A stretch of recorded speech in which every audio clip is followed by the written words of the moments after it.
Shalom, shalom, peuple de Dieu. Shalom, shalom. Est-ce que tu peux saluer la présence de Dieu en faisant comme ça? Amen. La présence de Dieu est notre joie. Amen. Je vous sens dans la joie d'être dans la présence de Dieu ce matin. Et cette joie réjouit aussi le cœur de Dieu. Parce que la joie du Seigneur est notre force. Amen. Amen. Amen. Bien-aimé dans le Seigneur, je bénis le Seigneur pour la grâce qu'il m'accorde de me présenter devant vous. Un simple récipient, un simple ustensile entre ses saintes mains. Je prie qu'il puisse me parler et vous parler aussi à travers ma bouche. Dieu m'a dit une chose cette semaine, il m'a dit prochainement, sache que toutes les fois où tu vas prêcher, tu seras le premier auditeur du prédicateur, de la prédication que tu donnes aux autres. J'ai dit waouh. Donc, nous sommes des vases pour être utiles aux autres, mais aussi pour être utiles pour nous-mêmes. Amen. Dieu est bon. Béni soient les autorités ici présentes, les hommes de Dieu, l'ange de la maison, au travers duquel nous travaillons, nous œuvrons sous son manteau. Que Dieu les bénisse, que Dieu leur fasse encore du bien. Nous amenons toute pensée captive à l'obéissance du Christ et nous renversons toute hauteur, tout raisonnement qui se lève contre la connaissance de Christ. J'amène la pensée captive à Christ. Que ton attention soit centrée sur Christ au nom puissant de Jésus. Amen. Amen. Amen. Nous sommes dans un thème très particulier, un thème très riche. Un thème très capital qui nous est inspiré par la personne du Saint-Esprit au-dedans de l'homme de Dieu, le pasteur Emmanuel. Le thème, c'est le prix à payer pour un nouveau ciel. Dis après moi, le prix à payer. Le prix à payer. Amen. Sans plus tarder, on va aller dans notre lecture, donc de notre verset, Luc 14, 26 à 30. Est-ce qu'on peut se tenir debout pour honorer la parole de Dieu?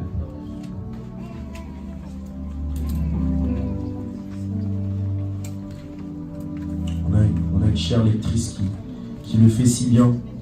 On va demander qu'elle puisse nous aider. À certains Pita. On se tient debout pour lire la parole de Dieu.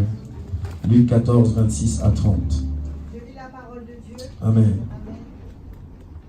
Si quelqu'un vient à moi sans me préférer à son père, à sa mère, à sa femme, à ses enfants, à ses frères et à ses sœurs, et même à sa propre vie, il ne peut être mon disciple. Et quiconque ne porte pas sa croix et ne me suit pas ne peut être mon disciple.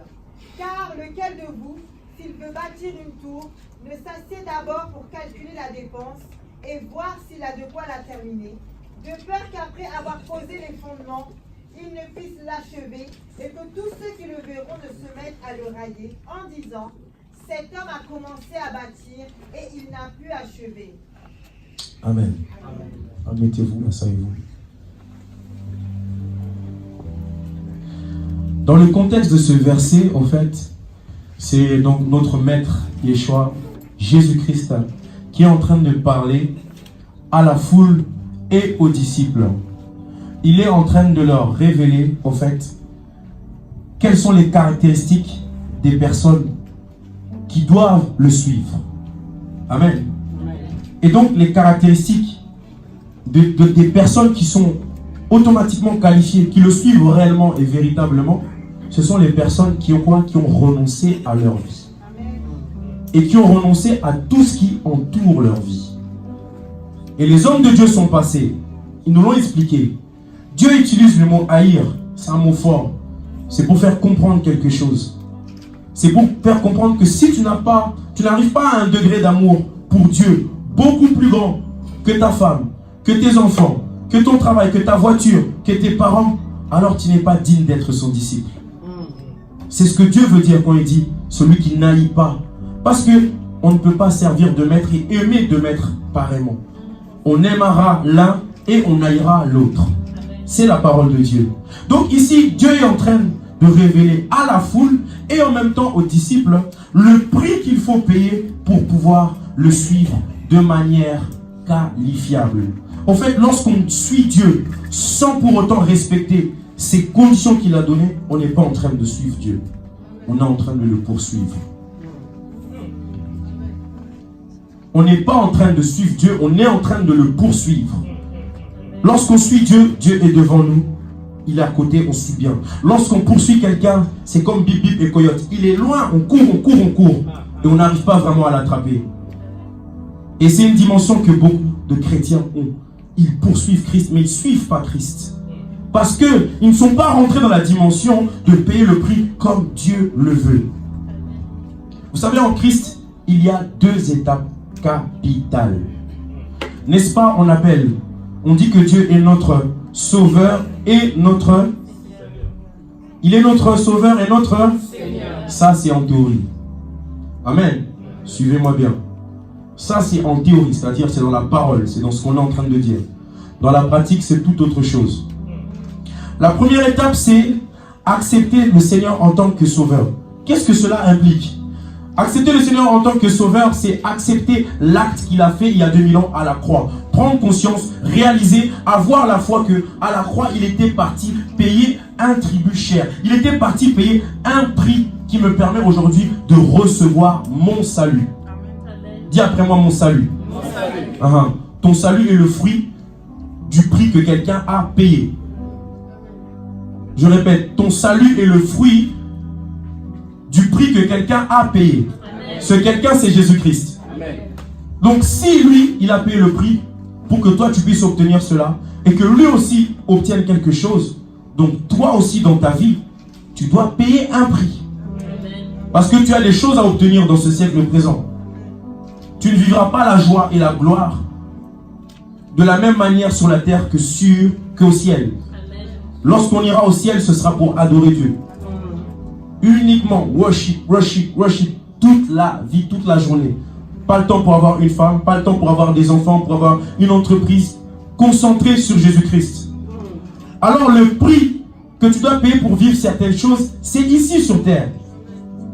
Le premier prix, donc, c'est de recevoir le Seigneur comme sauveur. Ça, c'est la théorie. Et c'est la théorie la plus facile à pratiquer. La deuxième théorie, c'est l'accepter en tant que Seigneur. Et là, c'est beaucoup plus difficile. Parce que lorsque on accepte, on doit rentrer dans la dimension d'accepter Jésus en tant que Seigneur, on lui dit, moi je te laisse la place, toi tu prends la place. Et moi je disparais. Et c'est une difficulté pour l'homme. Parce que l'homme n'est pas de ce monde, mais l'homme habite dans ce monde. Amen. C'est ce que Dieu nous dit. Vous êtes dans ce monde, cependant vous n'êtes pas de ce monde. Donc on doit vivre avec nos réalités de ce siècle. On ne peut pas vivre de dire qu'on est simplement spirituel, on est 100% spirituel, sans prêter attention aux éléments de la réalité dans laquelle on vit. Et donc, dans ce deuxième prix, renoncer à sa propre vie et porter sa propre croix, c'est là qu'on rentre dans la dimension de Jésus est mon Seigneur. Et comme je disais tout à l'heure, en théorie, c'est aisé. En pratique, c'est le plus difficile. Parce que qui dit que Jésus-Christ devient mon Seigneur, je paye le prix. C'est-à-dire que moi et tout l'ensemble de ma vie, tout l'ensemble de mes conceptions, tout l'ensemble de ma vision, mon moi, mon je pense, j'ai raison, tout ça, out, ça disparaît.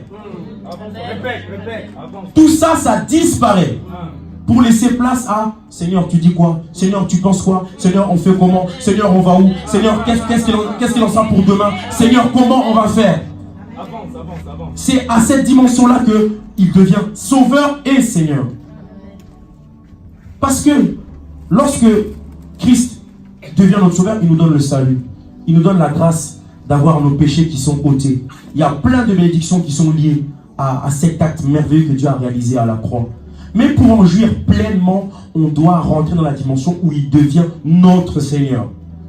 Si on n'entre pas dans cette dimension, on vivra la moitié de ce que Dieu a promis sur nos vies. On ne vivra pas une chose pleine. Et on sera là à accuser Dieu. Dieu, tu avais dit ça. Dieu, tu avais promis ça. Dieu, tu avais dit à ma mère ça. Dieu, tu avais donné telle parole de prophétie. Oui, mais est-ce que Jésus-Christ est réellement mon Seigneur et mon Sauveur? Vous savez, nos vies sont comme des pistes d'atterrissage. Comme dans lesquelles Dieu doit venir se poser. Et les éléments doivent être réunis. Quand un avion atterrit sur une piste d'atterrissage, il y a les speakers, il y a tout. Tout doit être bien agencé pour que l'avion puisse atterrir et se poser et se stabiliser. Et c'est de la même manière pour Dieu. Pour qu'il se pose et qu'il se stabilise, il doit prendre la place de ton cœur. Et pour cela, tu as un prix à payer. Dis avec moi, rendez-vous. Répète encore, rendez-vous. Tu as rendez-vous avec la croix. Dans le prix à payer, tu as rendez-vous avec la croix. C'est ça là, le prix que tu dois payer. On va définir qu'est-ce que le prix à payer pour un nouveau ciel. Selon le dictionnaire français, le Larousse, le prix, c'est une valeur. C'est quelque chose qu'on estime. C'est quelque chose qu'on valorise ou quelque chose qu'on estime la qualité. N'est-ce pas? C'est ça qui définit un prix. Par exemple, je vais m'acheter un sac Armani, je vais m'acheter un sac de telle marque, je vois le prix. Et ça définit le prix. Et lorsque je connais le prix, je sais ce que je dois payer. N'est-ce pas? Eh bien, le prix pour nous à payer, c'est le rendez-vous avec la croix. Amen. Le prix à payer, c'est le rendez-vous avec la croix. C'est un passage obligé. Tu veux ou tu veux pas, tu as rendez-vous avec la croix. Et si tu échappes, la croix te rattrapera. Et si tu échappes, la croix te rattrapera.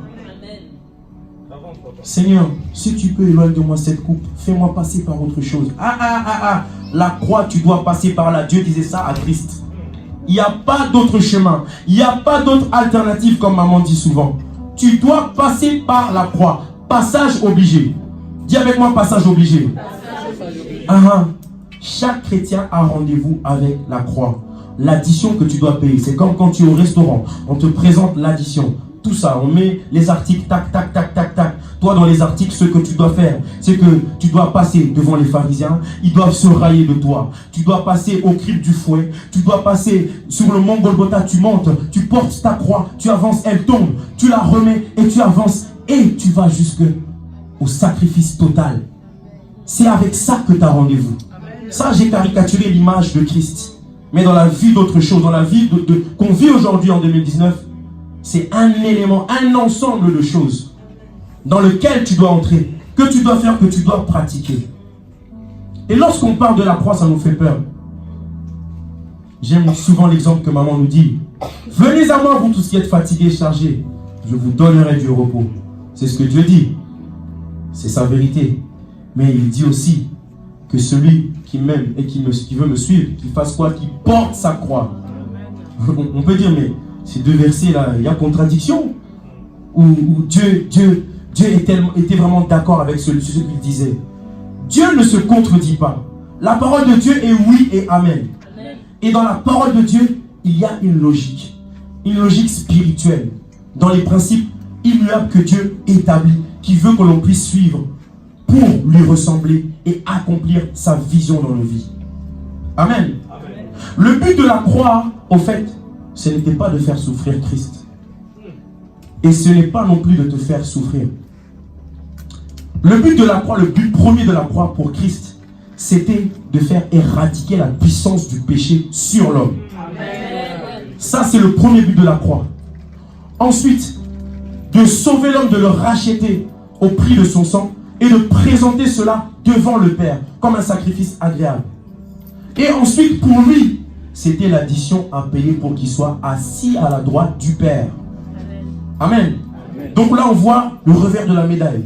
On voit que l'addition qu'il a payée à la croix, elle avait deux intérêts. Un intérêt pour lui, parce qu'il fallait qu'il soit assis à la droite du Père. L'autre intérêt, c'est qu'il obéisse aussi au Père et qu'il sauve l'humanité, parce que c'était les desseins que Dieu avait établis avant la fondation du monde. N'est-ce pas, on dit que Dieu, avant la fondation du monde, il avait immolé l'agneau de Dieu. Il l'avait déjà sacrifié. Donc Christ avait rendez-vous avec la croix pour honorer le plan de Dieu et pour rentrer aussi dans la destinée qui lui était promise, le règne. N'est-ce pas, au jour d'aujourd'hui, tout est référencé à Christ. L'année 0, avant Jésus-Christ, après Jésus-Christ. Jésus est devenu la référence de cette terre. Tout est basé par rapport à lui. Le temps est basé par rapport à lui. Pourquoi? Parce qu'il a accepté de payer un prix. C'est le fait qu'il a payé un prix qui fait qu'aujourd'hui, son nom est élevé dans un étendard de gloire. Et donc, c'est le prix que tu payeras qui t'élèvera aussi dans ce monde.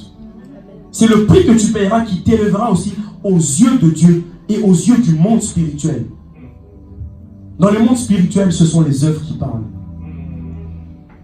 Ce sont les œuvres qui parlent. Admettons si Christ était resté au ciel, il n'était pas descendu pour accomplir la volonté que Dieu voulait. Et il disait, je prie que Dieu pardonne les péchés de ses enfants. Il n'aurait pas accompli la volonté de Dieu. Il fallait qu'il descende et qu'il prenne un corps d'homme, qu'il soit méprisé, qu'il soit écrabouillé, qu'il soit rejeté, qu'il vive toutes les difficultés d'un homme pour enfin accomplir le chemin de la croix. Dis avec moi le chemin de la croix. Ça, c'était la chose avec laquelle Christ avait rendez-vous. En 2019, dans notre vie actuelle, notre rendez-vous avec la croix, c'est de renoncer à nous-mêmes. C'est de renoncer à nous-mêmes.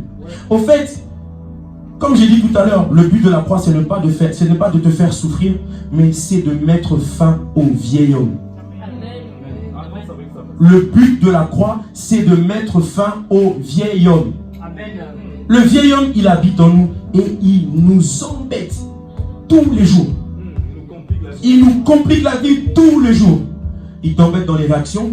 Tu ne comprends pas comment tu t'es énervé, tu t'es emporté. 2 minutes plus tard, tu te dis, mais pourquoi j'ai réagi comme ça? Pourquoi j'ai eu des paroles mauvaises comme ça? Pourquoi j'ai fait ça? Tu te dis, mais pourquoi j'ai trébuché comme ça? Je me suis trompé, j'ai failli. C'est là où le vieil homme nous embête, cette vieille nature qui est collée à la chair. Ce n'est pas la chair de flèche, la chair physique. C'est collé à nous. Et donc, à la croix, on a rendez-vous à la croix pour faire tomber cette personne. Dis, mon vieil homme doit tomber. Mon vieil homme doit tomber, il doit me lâcher. Oui, parce que ton vieil homme est un obstacle. Ton vieil homme t'empêche de payer le prix convenablement.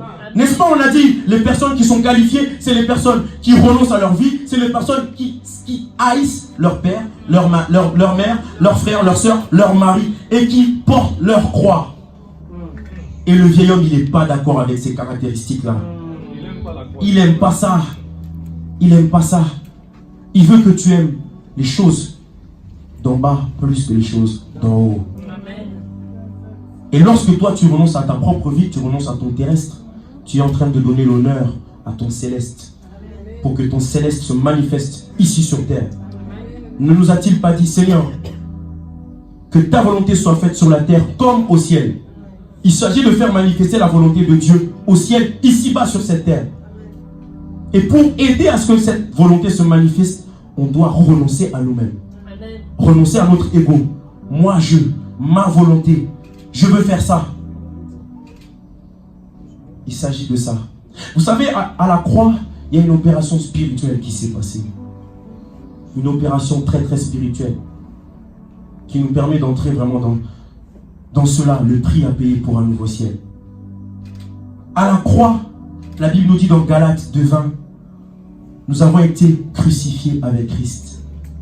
Voici, si je vis, ce n'est plus moi qui vis, mais c'est Christ qui vit en moi. Et plus loin, il nous dit aussi, nous étions morts au péché.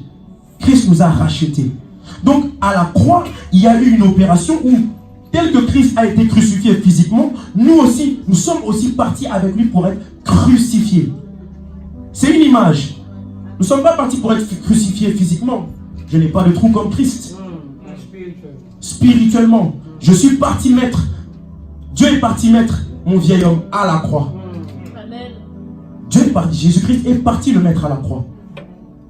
Mais c'est mon mode de vie de tous les jours qui fait que ce vieil homme reste à la croix ou ce vieil homme parvient à descendre et à continuer sa vie comme elle était auparavant. Donc à la croix, il y a eu une opération spirituelle. Notre vieil homme a été crucifié. Et il doit demeurer crucifié. Il doit demeurer crucifié. N'est-ce pas, une dépouille? C'est quelque chose qui ne parle plus. Une dépouille, c'est quelque chose qui n'a plus de sentiment. Une dépouille, c'est quelque chose qui n'a plus d'émotion. Une dépouille, c'est quelque chose qui n'a plus de volonté. Je veux faire ça, je choisis ça. Une dépouille est inerte. C'est ce que le monde nous apprend, le monde médical. Ton vieil homme doit devenir inerte. Amen. Tant que ton vieil homme ne devient pas inerte, tu seras privé d'énormes bénédictions. Amen. Parce qu'il est un frein à ce que tu puisses payer le prix, de la manière à ce que Dieu le qualifie. Il est un frein à ce que tu puisses être agréable aux yeux de Dieu.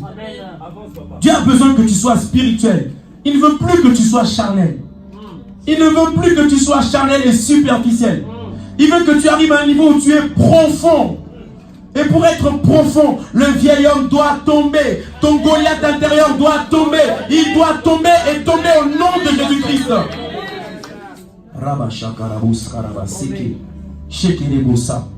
J'ai été crucifié avec Christ. Et si je vis, ce n'est plus moi qui vis. C'est Christ qui vit en moi.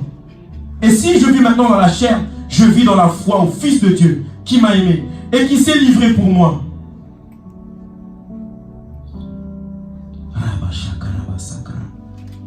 Et si je crois à cet acte glorieux qui s'est passé à la croix, un échange spirituel, je sais que mon vieil homme a été crucifié. J'ai déjà un avantage. Il a déjà été crucifié. Mon travail, c'est quoi? C'est de le maintenir crucifié. C'est de le maintenir crucifié. Maintenir. Pour maintenir le vieil homme crucifié, tu dois nourrir ton esprit. Tu dois nourrir ton esprit. Le problème des chrétiens de ce siècle, c'est que on est dans la dimension et dans la période du virtuel. Tout virtuel, tout internet, tout réseau, tout je sais pas quoi. Même Dieu, on l'adore aussi en virtuel. En virtuel, tout en virtuel. Et quelle est la véracité? Quelle est la vérité? Quel est le moment où tu es vraiment en intimité réelle, palpable, profonde avec Dieu, avec Christ? Quel est le temps où tu es en relation, en intimité palpable et concrète avec Christ? C'est comme ça que quand on jauge, nous sommes comme dans un véhicule. On jauge le niveau d'huile de notre véhicule. Le niveau d'huile est bas. Le niveau d'huile est très très bas. Le niveau d'huile, c'est ta chaleur spirituelle. Le niveau d'huile, c'est la manière dont tu es empressé aux choses de Dieu. Tu n'es pas forcé. On ne te met pas le couteau à la gorge. On n'a pas besoin de t'appeler, de te réveiller, de te dire telle chose. Tu es là. Et tu as compris que je dois servir Dieu. Je servirai Dieu. Je ne servirai pas le vieil homme qui est en moi. Parce que quand tu ne sers pas Dieu, tu sers les intérêts du vieil homme. Les intérêts du vieil homme, ils sont simples. Débauche, cupidité, avarice, impudicité. On peut les citer, la liste elle est longue. Cigarette, alcool, mensonge, toutes ces choses. Lorsqu'on ne sert pas Dieu, on servira forcément à ces intérêts-là. Parce que le juste milieu n'existe pas, la neutralité n'existe pas. Soit on est connecté en esprit à Dieu, soit on est déconnecté et le diable nous connecte automatiquement. Tu veux ou tu veux pas. Tu veux ou tu veux pas, tu n'es pas connecté à Dieu, le diable il prend son branchement, il se connecte à toi. L'homme de Dieu l'a dit tout à l'heure, le pasteur il a prié, il a dit on doit refuser d'être des agents du diable. Ça veut dire que quand on ouvre la porte au diable, il peut même nous utiliser. Même si on est serviteurs de Dieu. Il peut nous utiliser pour faire du mal aux autres, pour être des pierres d'achoppement. Et pour que son agenda et son projet se réalisent. Mais nous disons non, non et non et non. Nous sommes partenaires avec Christ et nous allons contribuer à ce que l'agenda de Christ se réalise dans ce siècle présent et dans les siècles à venir. C'est ça notre portion, c'est ce à quoi Dieu nous a appelés. Je refuse d'être un agent du diable. Je refuse. Je refuse de nourrir mon vieil homme. Je refuse. Je refuse. Je vais arriver dans la dimension où je suis noyé dans l'eau du Saint-Esprit. L'eau coule tellement. L'eau coule. Et le Saint-Esprit se déverse. Et le Saint-Esprit fait du bien. C'est ce prix à payer que je veux payer. Et que je vais payer. Donc à la croix, il est question de laisser dépouiller le vieil homme. Dis avec moi dépouiller. Dépouiller. Il est temps qu'il soit dépouillé ce vieil homme. Qu'il soit dépouillé.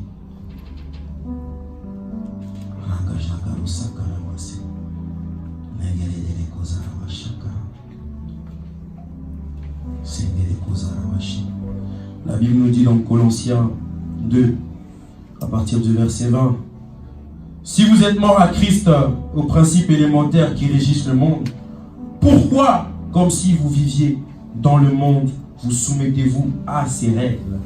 Les règles de la chair, les règles de ce temps, les règles de ce siècle présent. On me fait du mal, je réagis. Les règles de ce siècle présent. Je vois une histoire, je publie sur les réseaux sociaux. Les règles de ce temps présent. Je vois mon frère chrétien qui tombe, au lieu d'aller le relever, je le mets en spectacle. Les règles de ce temps, de ce siècle présent. Et non, si on a été crucifié, si vous êtes mort avec Christ aux principes élémentaires qui régissent le monde, pourquoi, comme si vous vivez dans le monde, vous vous soumettez à ces règles? Ne prends pas, ne goûte pas, ne touche pas. Elles concernent les choses destinées à disparaître dès qu'on en fait usage. Il s'agit bien là de commandements et d'enseignements humains. Ils ont une vérité, une apparence de sagesse, comme s'ils indiquaient un culte volontaire d'humilité et de mépris du corps, mais ils sont sans aucune valeur et ils ne servent qu'à la satisfaction personnelle de la chair. Donc là, on voit là toutes ces choses-là qui nourrissent notre homme charnel. Mais il est temps pour nous de rentrer dans le prix à payer. Le prix à payer, choisir de renoncer. Choisir de renoncer à sa vie. Choisir de renoncer à son moi, à son jeu. Vous savez, c'est dur, on le prêche. C'est dur. C'est dur, c'est dur, c'est un travail dur. C'est un travail de tous les jours. Tous les jours. Il nous faut pour cela être sobre. J'aime beaucoup ce que Pasteur Emmanuel a dit tout à l'heure. Il a dit, prier et veiller. Il ne suffit pas de prier. Il faut veiller, avoir les yeux ouverts, bien ouverts. Je prie, mais je suis très très très attentionné. Je ne peux pas me laisser faire. Parce qu'une vipère, un serpent, toutes sortes de choses peuvent venir et m'attaquer du jour au lendemain. Je dois être prêt. Je dois être prêt. Christ avait donc été présenté devant les pharisiens. Il avait comparu devant eux avant la Pâque. Et il cherchait à le faire périr, n'est-ce pas? Il cherchait à le faire périr. Et par l'entremise de Judas, ils sont parvenus donc à entamer le processus de condamnation de notre Seigneur Jésus. Et Jésus-Christ, il avançait. Et lorsque on l'a fouetté, on lui a montré le bois sur lequel lui-même il allait être travaillé. On lui a montré ce bois-là, cette croix-là. Et il a porté sa propre croix. Il est monté. Il a gravi les marches. Il a gravi les marches, c'était dur. Il saignait. Il avait des séquelles parce qu'on l'avait fouetté. Il a gravi les marches. Sa croix est tombée, il a remis la croix. On l'a aidé même. C'est-à-dire que même dans le fait que tu dois payer le prix, tu as aussi besoin d'aide. L'aide de ton frère et de ta soeur. Même pour vivre dans la sanctification, tu as besoin de ton frère et ta soeur. Ton frère et ta soeur doivent être des propulseurs de ta vie de sainteté, de sanctification. Parce que la sanctification, la sainteté, la vie de justice, c'est un prix qu'on paye tout le temps. Et si tu as une personne qui lui vit aussi beaucoup dans la justice, si toi tu as des combats, tu vis avec cette personne, tu vas voir qu'elle va rehausser ta vie, rehausser ton niveau. Elle va t'aider à grandir dans ta justice, dans ta sanctification de tous les jours. Mais si tu traînes avec un fruit pourri, tu feras par faire les mêmes choses que cette personne. Donc Christ portait sa croix, pour revenir. Il portait sa croix. Il était en train de payer son prix. Jusqu'à... Il était épuisé. Épuisé. Épuisé. Les soldats romains prennent la croix, ils le mettent, ils élèvent la croix. Et ensuite, ils élèvent Christ. Et Christ est étendu. Il est cloué au bois. Donc, Christ a porté sa croix d'abord.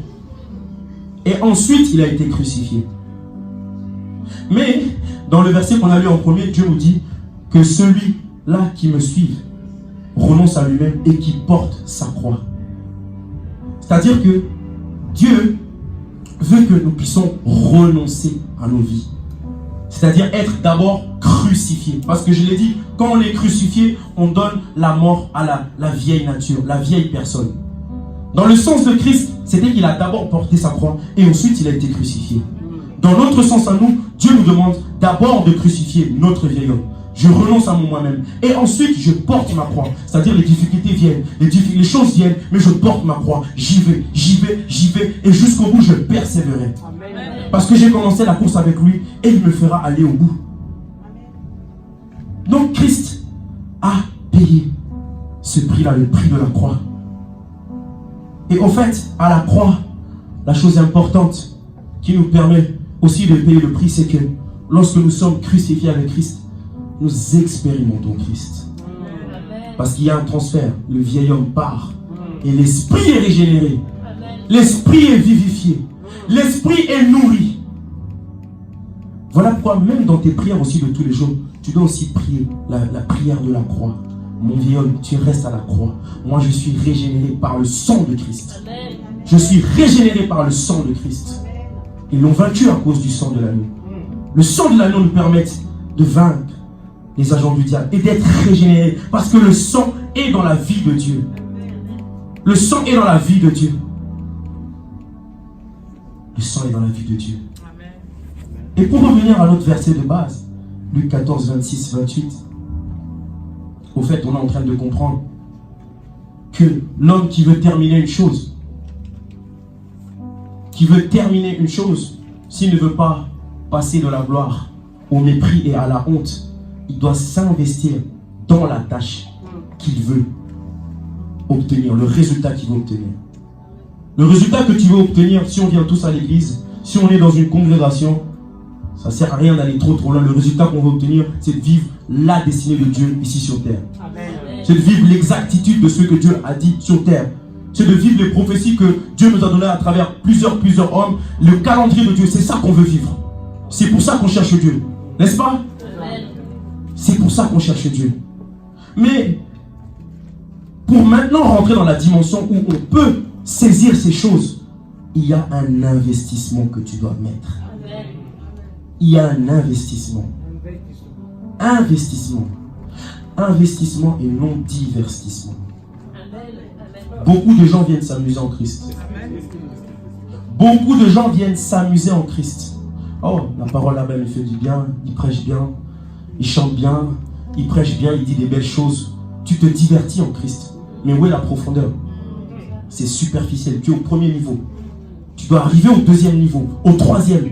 Arriver dans les lieux saints où tu es profond.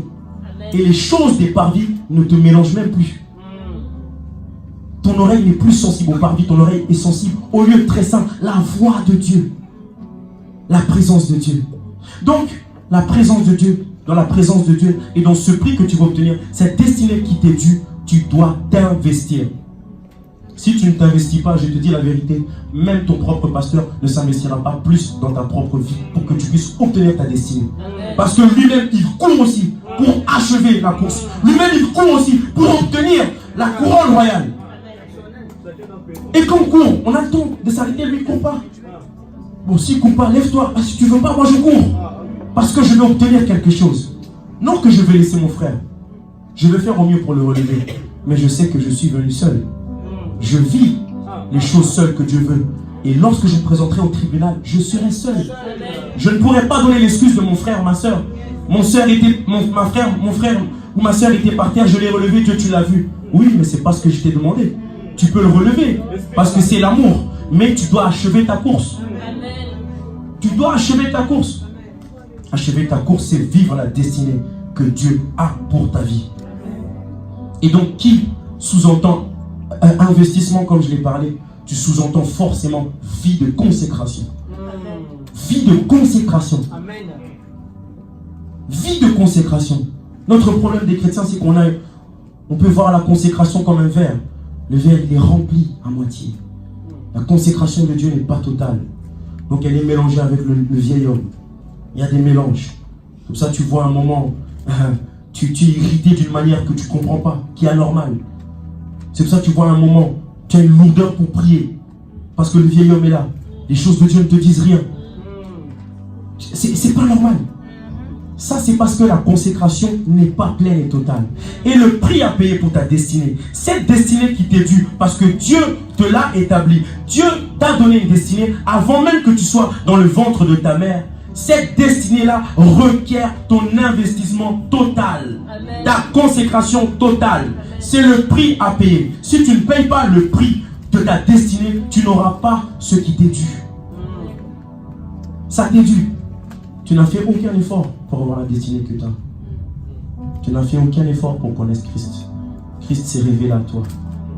Ce n'est pas vous qui m'avez choisi, c'est moi qui vous ai choisi, nous dit Christ. On n'a fait aucun effort. Tu es né dans une famille, tu as grandi chrétien.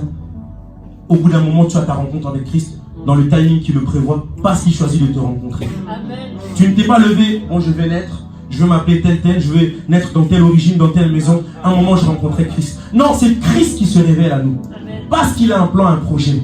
Maintenant, il te présente les choses. Paye le prix de ma consécration. L'investissement total. Dieu dit dans Ézéchiel 22:30, je cherche un homme. Je cherche un homme pour élever un mur.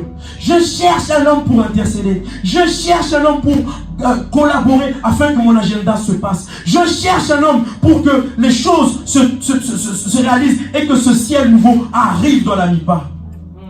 Non, tu ne m'as pas compris, sinon tu allais dire Amen. Amen. Dieu cherche un homme pour voir le ciel de la mi-pas s'ouvrir et changer. Amen. Dieu cherche un homme pour voir la dimension de la mi-pas devenir encore plus internationale. Amen. Dieu cherche un homme pour voir cette peinture être peinte, pour voir une bâche venir, pour voir l'évangélisation se réveiller, pour voir la structure des cultes s'améliorer, pour voir cette église changer. Dieu cherche un homme, Dieu te cherche, Dieu t'a indexé.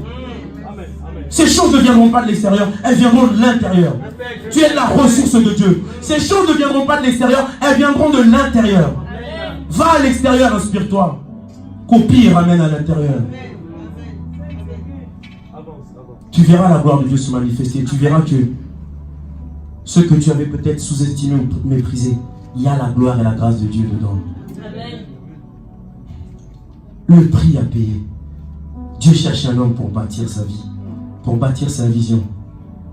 Dieu cherche un homme pour bâtir son plan, son projet.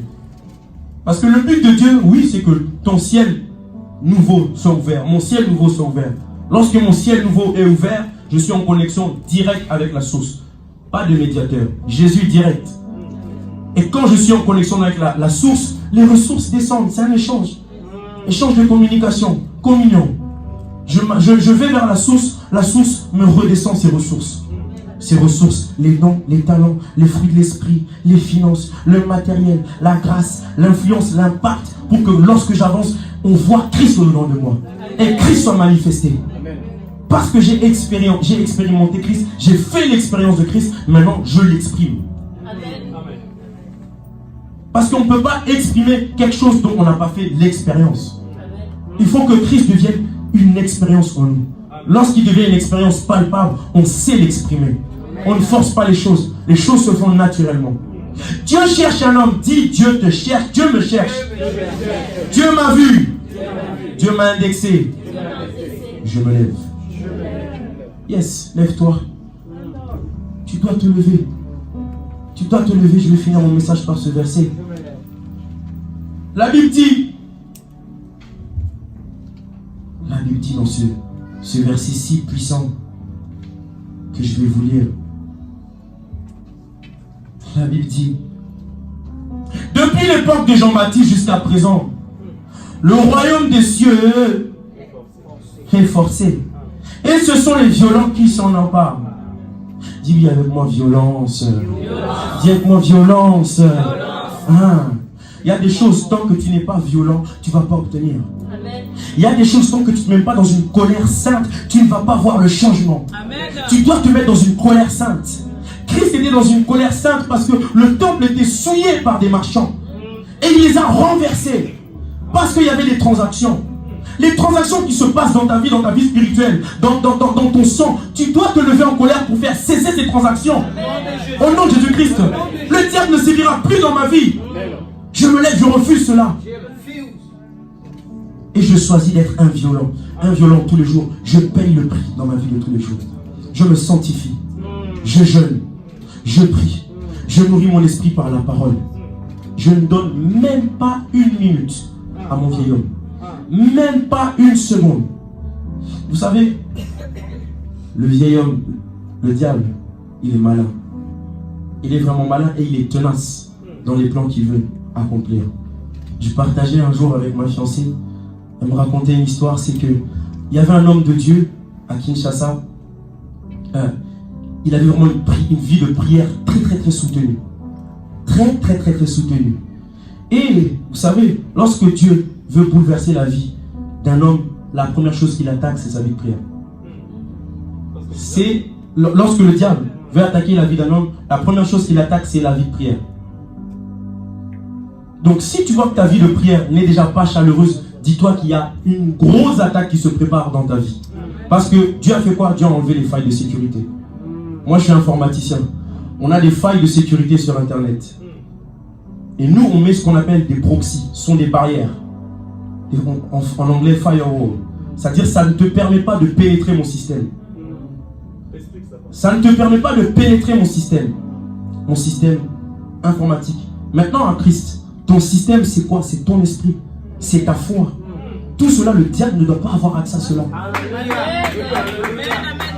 Et la barrière qui permettra qu'il n'aura pas accès à cela, c'est la prière.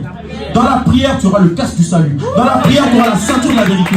Dans la prière, tu auras la cuirasse de la justice. Dans la prière, tu auras toutes ces choses-là. Et le diable viendra avec ses flèches, mais il ne t'atteindra pas. Donc pour revenir à ce qu'on partageait avec ma fiancée, il y avait 7 méchants démons, 7 méchants esprits. Donc ils étaient allés vers leur parcelle. Et du coup, ils ont rencontré un vieux démon. Il était là depuis des années. Et les démons, ils parlent entre eux, ils disent, mais oh, qu'est-ce que toi tu fais ici? Il dit, mais vous plutôt, qu'est-ce que vous êtes venu chercher là? Qu'est-ce que vous êtes venu chercher là? Je suis là depuis des années, je travaille ma mission. Il dit, mais quelle mission? Ma mission, c'est de diminuer la vie de prière de cet homme de Dieu. Il prie trop. Il prie trop, c'est pas possible. Le diable m'a dit, enlève des centièmes de secondes. Enlève d'abord des heures, il n'a pas réussi. Enlève des minutes, il n'a pas réussi. Enlève des secondes, il n'a pas réussi. Enlève des centièmes, des millièmes, des nanos. Pour que, au lieu qu'il commence à 13h pile, il commence à 13h et 0, je sais pas, 02, 03. Pourquoi? Pour prendre le terrain de sa vie de prière. Et du coup, le vieux démon disait aux 7 autres méchants démons, j'ai pas réussi. Ça fait des années que je suis là, j'ai pas réussi. J'ai réussi à garder des nanos, des tout petits, mais j'ai pas réussi. Donc, la prière est une couverture spirituelle. Une couverture spirituelle, elle te couvre. I'm covered by the blood of Jesus. Couvert par le sang de Christ. Couvert par l'Esprit de Dieu. À cause de ma dimension spirituelle. Et la prière, qu'est-ce qui se passe avec la prière? La prière, c'est aussi un prix à payer, c'est pareil. Un prix à payer, la nuit, tu es fatigué, tu pries. Il y a des moments où je prie en langue, mon corps, il est fatigué. Knock out. Il est fatigué. Surtout la nuit, quand je prie la nuit. Fatigué. Tu sens que tu es fatigué dans ton corps. Mais ton esprit doit se fortifier. Ton esprit doit se fortifier. Si tu ne te fortifies pas, ton esprit va faiblir. Ta chair va prendre le dessus et le diable commence son travail de ça. Donc pour finir, tu dois être un violent. Amen. Que Dieu nous bénisse. Amen.